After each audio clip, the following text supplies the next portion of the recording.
This podcast is brought to you by PLI, the Practicing Law Institute. PLI is committed to keeping you ever current on the dynamic trends shaping the legal world. Learn more at pli.edu/ftpod.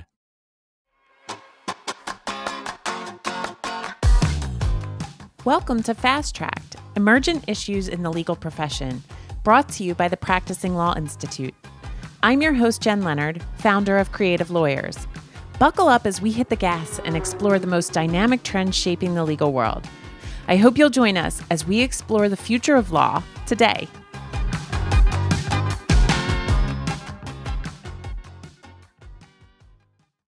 Hi, everyone, and welcome back to Fast Tracked Emergent Issues in the Legal Profession, Practicing Law Institute's newest podcast about all of the emerging trends and forces that are driving an era of unprecedented change in our industry. And every week, we are delighted to be joined by an expert in the legal profession to talk to us about how they and their teammates are navigating change.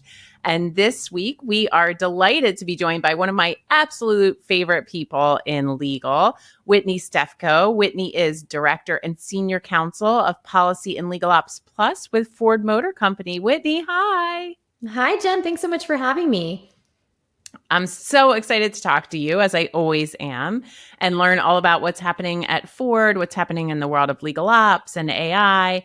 But first, I'd really just like to focus on you in particular and your own journey because you're so interesting. You've had so many different experiences. You have transitioned from being a litigator to being an entrepreneur. You've been in the tech industry, and now you're leading legal operations and tech initiatives in-house. How have all of these experiences, perspectives, training come together to really shape how you do the work that you do now in legal ops and innovation in a corporate law department? Absolutely. All by accident is how all of this has transpired. So I went to law school thinking, I was going to go into the transactional space. I actually came out of law school during the end of the recession, and there were no jobs in transactions. So found myself in a litigation law firm. Loved the game, loved the, trial world, loved being able to feel like we were winning on an ongoing basis for our clients. That world did not love me. It turns out that not having an off switch in that environment is not fantastic for longevity. And so while I was professionally succeeding, health and wellness wise, I was deteriorating very quickly. My then boyfriend, now husband, had played his hand in a number of different technology companies. And so I said, how hard could it be? I'm sure that you could figure out something to do for yourself that is outside the scope of law and perhaps a little bit more fulfilling and a little bit better for health and wellness. So at the last year that I was practicing, nights and weekends, I started an e-commerce business. It was a subscription box for women's activewear. I was teaching fitness at the time, so I had sort of built-in customer base. And little did I know, but partnering with a female tech founder at that time was quite the novelty and ended up accelerating some of our angel investment opportunities, which ultimately landed us the ability for me to step out of practicing entirely and really try my hand in this e-commerce space. My co-founder was also really interested in using predictive analytics to understand what our customers would purchase. And so this was sort of my first foray into what I will call more of the AI world, really understanding how we could scrape social media, how we could understand what customers were purchasing, colors they liked, preferences they had, feedback we were getting, and building predictive models about what they might purchase in the future. I quickly realized that sending out sports bras and leggings and tank tops was the least profitable way for us to run this business, and that the technology itself was far more valuable. So we converted to a tech company, which was actually far less interesting for me as well. And I exited out of that kind of shortly thereafter. My husband at the time was getting involved in a cryptocurrency hedge fund. Blockchain just felt like the Wild West. I was convinced that he was going to go to jail just based off the things he was telling me. Turns out that that's just the way that crypto operates. And it is just a little bit crazy all the time. But just to keep everything above board, I felt I needed to get a little more involved in that endeavor than perhaps I should have been. Super fun. Again, sort of learning all about AI, data. He's an algorithmic trader. And so in his partnership with an institutional investor and starting to take on external money, being able to communicate about how he was trading and what was happening with the money and how blockchain just generally worked so that these very traditional investors felt comfortable with what was happening with their money was kind of the second foray into, again, this AI building machine. And with that, I wound up taking or participating in a data science boot camp, building my own algos in R. I can say that I stayed in that lane for about a week and then thought this is not also what I want to be doing permanently, but really interesting to sort of build that myself and understand, over optimization. And there is something as too good of an algo, and you do want some error rate and just the technicalities behind it. And during that workshop, I kind of thought to myself, are we doing this in legal? Like, could we be predicting when you were going to get sued, what the outcomes of cases are going to be, when we could settle, outcomes, risk, all sorts of things? And turns out that, yes, people were doing that in legal, in sort of this legal ops, legal tech world. So after fully vetting that my husband and I should never work together ever again, exited that partnership and started doing a little bit of consulting really on kind of this data tech landscape and building for a number of corporate clients, ability for them to extract data, to use it in a valuable way, and to understand how that data could not only help them build stories, business value, but also predict outcome and risk within their organizations. Before I knew it, that little consultancy turned into, a few more people and a few more people, and a fantastic relationship with Ford as one of our big clients. And that relationship quickly turned into, hey, why isn't this a permanent function here? I was seconded there for a full year. And 18 months ago, we established what is now our policy and legal operations team to really build out the foundation of the next generation skill team in legal, as well as a few other business units. So kind of an adventure to get here. Like I said, not something I ever would have predicted or planned, but accidental happenstances that have been just happy little accidents all along the way. Lots of learning and lots of growth. Wow. You are the coolest. I mean, it sounds like your standard lawyer story, frankly. I mean, I've heard it a million times, but I love so many different elements of how you drew together inspiration from different places to think about how it applies in a legal context. You were also generous enough to be a project partner for the design thinking class that I teach at Penn. And that's one of the things that I learned from my colleagues over in other schools is lateral inspiration from unlikely sources. How important do you think that has been to your ability to really make impact in a field that maybe doesn't have as much outside influence as it could? I think it's been the main driver, honestly. I also teach a law school class. I talk a lot with my law students, with colleagues, with just folks in the space about diversity of experience. We can all be fantastic lawyers. That's just baseline, right? Like that's how we sort of survive in legal industry. But it's all the diverse experiences, all the diverse outlooks, all the unique challenges that we have that really set us apart in what our superpowers are. And I think for some, my journey may feel a little bit scattered, but it really, I appreciate and thank you for sort of seeing the through line for all of it, because to me, it makes sense and does sort of comprise a variety of these different skill sets, a variety of these different interests, but ultimately, I think what kind of foundationally it is for me is just growing in a variety of different areas that really interest me.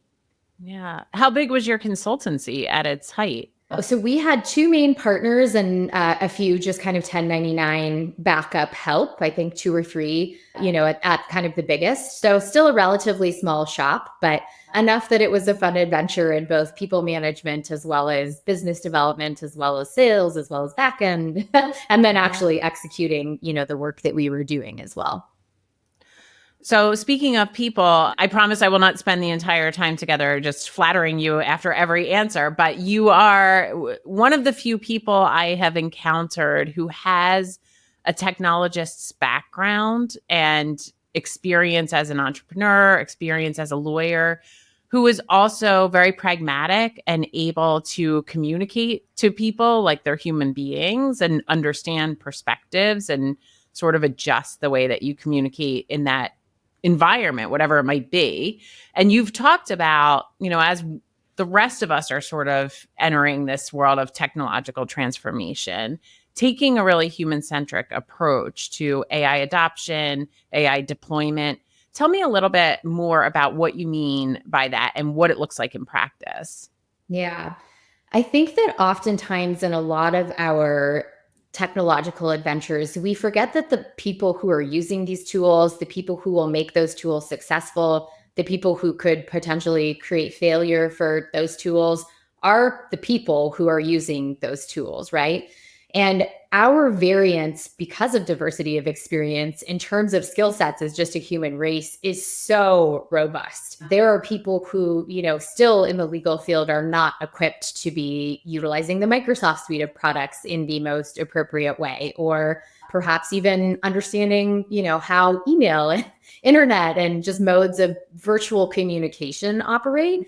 And so because of that discrepancy, it becomes even more imperative for us to really meet people where they are in their technological journey, make sure that we are equipping them with adequate language and skills to actually deal with where we are in this technological journey, and then foster their growth and development along their journey, because that pace looks different for everyone. I think we also inherently are at such an interesting time of evolution in terms of how fast things are changing, and humans are terrible at change. I have a 4.5-year-old, and I see it even right from the jump in children, right? Like how averse they are to things moving quickly, them not being in control of what that looks like, not understanding what the outcome is, being able to plan for that, the anxiety that causes and creates. And I think when we add the layer of legal on top of that risk aversion that comes with legal, we are meant to mitigate risk. We are meant to have all of the outcomes planned for, to anticipate what's around that next corner. The change management and the human element of that becomes even more challenging when we talk about a technology that is moving this rapidly. And so we truly do need to slow down with most of these discussions, trainings, implementations, adoption discussions, ROI analysis, and really center on how is this impacting the people who are using it? Are they comfortable with that? And are we equipping them with the right new skills that they need to be successful with this type of technology? Yeah, I love that. And I also sympathize with the parenting piece. I don't know if you're like I am. I remember when my kids were around that age that I have such an urgent personality, and it would be like news to me that you can't just move small children from one place to another. And I learned like you have to give them a warning. Like a warning's a really big thing for kids. And also I think for adults, this is what is about to happen, some sort of certainty that they can anchor to as you're moving through something really uncomfortable. And we were talking before we started recording about how the technology is moving so quickly right now, and ideas get baked into people's heads who are really trying to follow things, right? Like I still talk to people who are saying AI isn't capable of being creative like humans are, because that was the storyline at the beginning of all of this, right? And I empathize with people who are just trying to go on whatever information they have. And so Ford has been so forward looking in its AI integration, in thinking strategically about leveraging technology. But we were talking about how you're even shifting strategy and moving away from some of, I hate to say like the early ideas because we're so early into all of this, but early concepts we had around use cases and deployment. Can you talk a little bit about what that pivot has looked like and what you're focused on now? Absolutely. I do think it is an interesting challenge. And as we talked about before we hit record here, Mr. Ethan Mullock, who I fangirl over regularly, recently posted something great on LinkedIn. And if our audience hasn't followed him or isn't following him, highly recommend. But he posted something on LinkedIn about if we stopped technological evolution in its tracks today, it would take humans 5 to 10 years to catch up to just where we are today. And with that, the technology is not stopping and is in fact making momentous moves every, 6 to 8 months, perhaps even on a shortened timeline as we get further along in this journey. So we are at a place where we are already behind in terms of our ability to comprehend what is happening. And so I think there needs to be a shift, just again, to center on our human-centered approach here. There needs to be a shift into just a growth mindset with this type of technology and where we are. And I think many lawyers are very oriented towards a fixed mindset. I know that's my default, so I'm not name calling in any way. This is very much a self-identified, characteristic that I share with many of my compadres. But I think moving to more of this growth mindset is required for us to avoid the perils of, use case specificity or platform specificity or skill specificity, and instead focus more on the tech is moving. How can I keep track and keep pace with how fast it's moving and continually learn during this process? So, Jen, directly to your question, early on, I think that there was a big focus, particularly because of the significant cost of a lot of these technologies around, well, what are the use cases? How can we use this technology? Give me the end-to-end use case. Okay, great. Now justify it. What is the return on investment that we're getting for that use case? Is it cost savings? Is there productivity gains? Is there something that we can wrap our hands around and say, this is why we need to use this technology? I think what we have seen is now a shift from this is why we need to use this technology to we need to use this technology. There's no justification of if or and. It's just a yes. And so if we need to use this technology, should we be focusing less on use cases and instead focus more on that agility, that adaptation, that growth, that this is moving so quickly that what worked for a use case yesterday might be totally automated by this technology tomorrow. And really shifting to this kind of learning and development approach, the soft skills, as they say in corporate, and away from kind of the more technical, you need to know how to use prompt. Like, no, 2 months from now, you're not going to know, not going to need to know how to prompt. And so shifting from these hard fixed skills into what we need you to be able to do is grow, to be comfortable, to understand how this works so that when the next iteration comes out, you're comfortable to jump right in and understand where there's potential applicability in what you're doing with the latest and greatest. Yeah, I love that way of zooming out and thinking more broadly about change and adaptability. I not to go down a rabbit hole about tools, but my working thesis is that in the end, we're probably going to be on a much bigger platform that is multi-purpose, more like a Swiss Army knife than these tiny little use case specific platforms. And like you, I am an annoying Ethan Malik fangirl as well. And I quote him all the time. And the related thing that he talks about, the related concept he addresses is not only would it be difficult for us to change over the next 5 to 10 years, even if the progress stopped today, to your point about fixed mindset, people have a really hard time thinking about a future where the technology will be smarter and stronger and faster and do things that we do today. And so it's really hard for the humans to plan for that future, right? And they're not even really thinking about it in that way, which can kind of be stunning. And this is all sort of a lead up to ask you about the relationship between law firms and in-house counsel, because I spend a lot of time in firms and they're just getting past the skepticism in many cases, and they're planning for today. And there is still skepticism around whether their clients will actually push back at some point around the billable, around not leveraging this technology. And when I talk with people like you in-house, that is just not the message that you have to deliver to your outside counsel. So how do we get those two pieces of the relationship, those two partners, singing from the same sheet of music when one side seems to be moving in some cases much faster than the other? Yeah, that's the $1 million question. I think if you crack that, then we can all retire early and sit out in the sun with our cocktails. But, I think that it's a troubling time for law firms, having sat in one and, kind of seen the operational inefficiency that exists in most, not all, but exists in a lot of them. I do think that it's a challenging time for a number of reasons. If I zoom out of my current role and, maybe place myself back into law firm life, you have a variety of clients that are at varied places in their maturity with AI adoption generally. Ford is certainly much further down that continuum. And, we understand and are aware of that.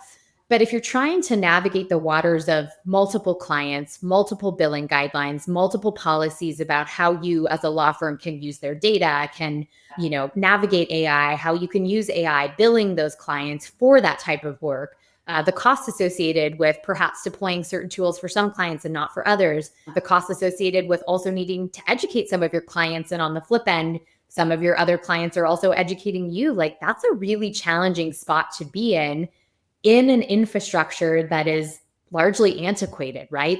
The time billing model is an infrastructure that is challenging to do all of that in. And so I think it's unfortunately a little bit of a trying time for folks in law firms and trying to just navigate all of that. I'm empathetic towards what that looks like and what an uphill battle that is to be profitable still in that type of environment. That said, I think that the corporate in-house teams that are adopting this are doing so to match the pace of their businesses. We are not living in a vacuum as an in-house legal department, right? We are also supplying legal service delivery to our business clients in conjunction with our outside firms. And our speed of business is picking up at a pace where the only way we can keep pace is to adopt this type of technology, right? It's, instead of 5 concept cars, we have 500 every year to review. Instead of 1 contract, we have 500 contracts, and half of them are written by AI. So, there's a variety of different things that are just increasing in volume and pace that is driving the need for efficiency in a way we just haven't seen before. And I think in order to just match pace, table stakes for us is going to be, how are you working more efficiently, law firm partners? Like, we are doing this ourselves. We're reflecting on how we are providing this service. And our expectation is that you are doing that alongside of us. I think it's been publicized that our general counsel has not been timid about asking our outside firms what they're doing with technology and how they are progressing their efficiencies in support of our legal service delivery and what tools they're using and how our data is being used in those tools. And we, there again, just believe that if we're being asked to do this, our partners should also be, matching us in that legal service delivery improvement and working together to, establish better modes of working. We've really taken the approach of not being prescriptive. We're not telling our outside firms, you have to use this technology, or we require you to use this technology. And in many instances, we're seeing incredible innovation come from our law firm partners, things that we hadn't thought about, things that are fantastic for us to collaborate on and to work towards a better solution. And so, for that, we're grateful and certainly don't think of ourselves as, the only and best player in town. I think that this is going to need to be a collaborative approach.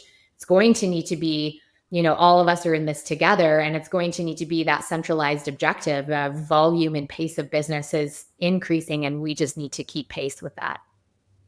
Yeah, it is such an interesting time. And like you said, the business model on the firm side is so challenging. And then they're doing it all in a partnership where you can't be top down, right? You have to get buy-in from your equity partners.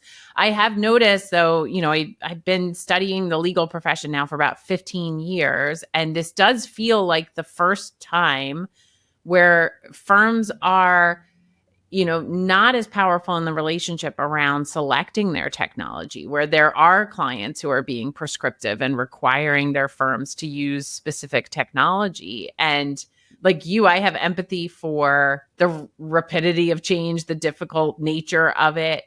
But it also does feel like without that, we might not ever see change in the law firm landscape. So I don't know what you think about that, or even if there's a question there, but just those are my observations from seeing both sides of the transaction. It really does. The other thing too is you all as clients, in many ways, at least right now, have a little bit more of an ability to leverage AI on your end in ways that are provoking some anxiety on the firm side. You can run things through ChatGPT if you choose to as a team, and maybe the firm prohibits it. And so I wonder on the skills piece, if you have thoughts about emerging skills for lawyers who now, like, it's sort of like WebMD 1.0, but we never went through it as lawyers. Yeah. When your client has access to information and technology and comes to you with their thoughts on your work product in ways where before you sort of had the power in that relationship.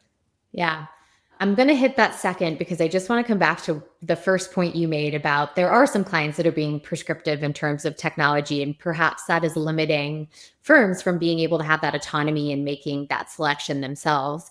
I think that one of the big circumstances that we see that in is when there's just failure to innovate generally, right? If a client has been asking for more efficiency or lower costs, or hey, this is not where we want to be spending a lot of time, and there's not a response to that request, I think that's maybe sometimes where we get to the prescriptive technology, right? We've had a few instances of collaborative technology that, we've launched with some of our outside partners and have also received that feedback. Like, we didn't sign up to use this, we don't love it. And our response has generally been, then show us something better. Like, we're always open to that conversation, but we can't just address problems without there being some solution brought with that problem too, right?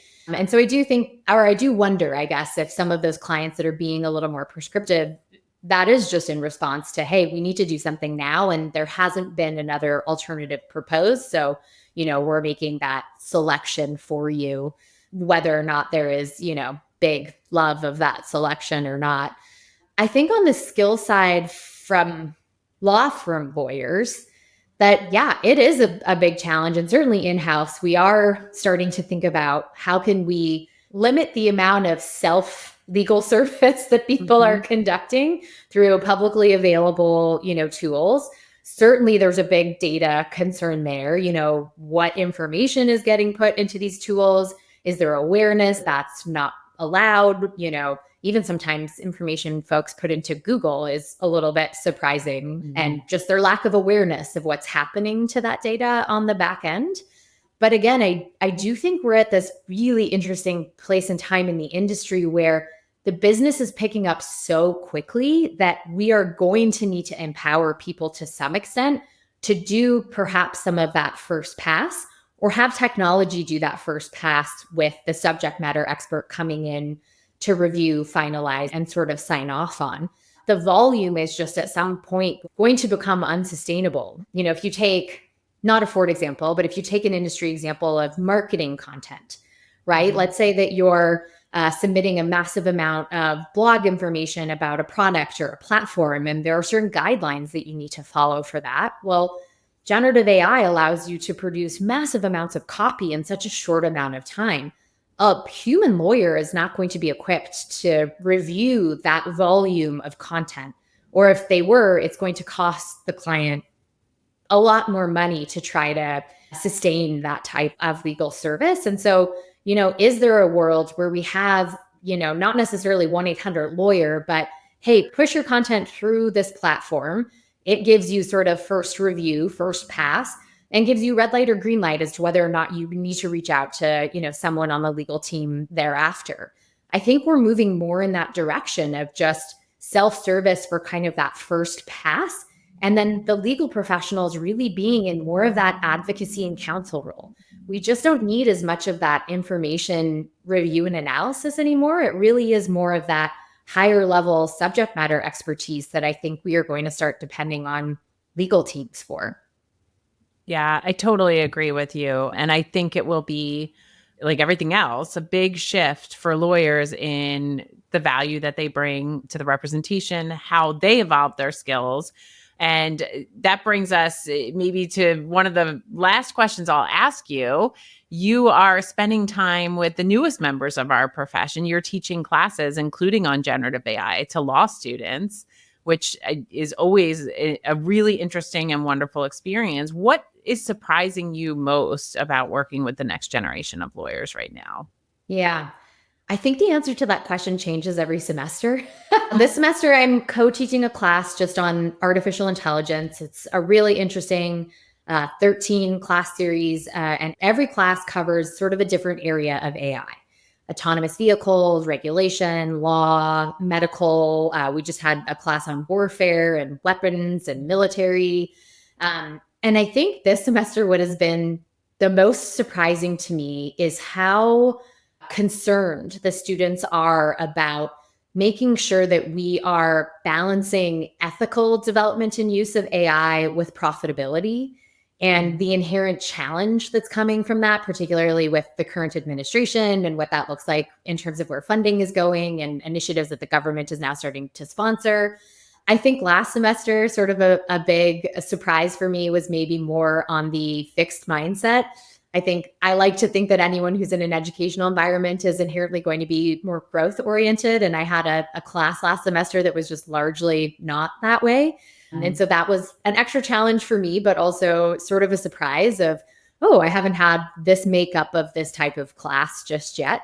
So every semester, it's something new, it's something different. But I will say that I do feel very optimistic about this next generation of lawyers and that they are going to be equipped to deal with the changing landscape. I don't know that law school is necessarily equipping them for that, but I think that they're getting enough exposure outside of their legal education, and they understand that they need to have that exposure to be able to survive in whatever the next iteration of this industry is going to look like.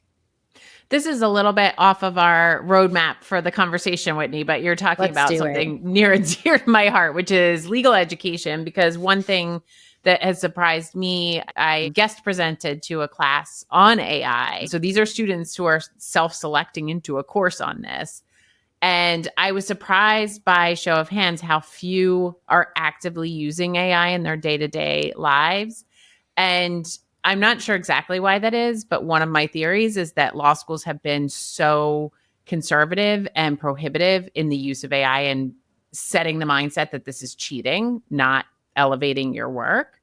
And so I wonder, if you were a dean of a law school, how would you be thinking about mindset for law students and law professors around generative AI?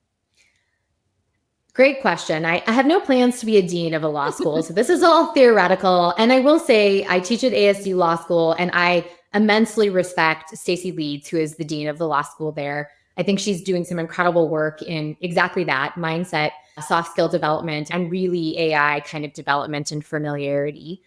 I think that, to your point, it really matters the law school's sort of outlook on AI and AI policy. ASU has a very open mindset. They allowed students to use AI in their applications for entrance to the law school. Our syllabus in all the classes I've taught has explicitly recommended that students use it.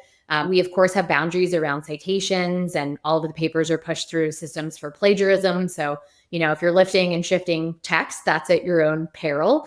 But we also are teaching in the very early classes practical skills. How can you actually use this to write a paper? How can you use this to write a resume? How can you use this to write a cover letter, an email to your professor, inquiry to someone that you're interested in connecting with, right? Like, how are you using this in skills that are valuable for you now?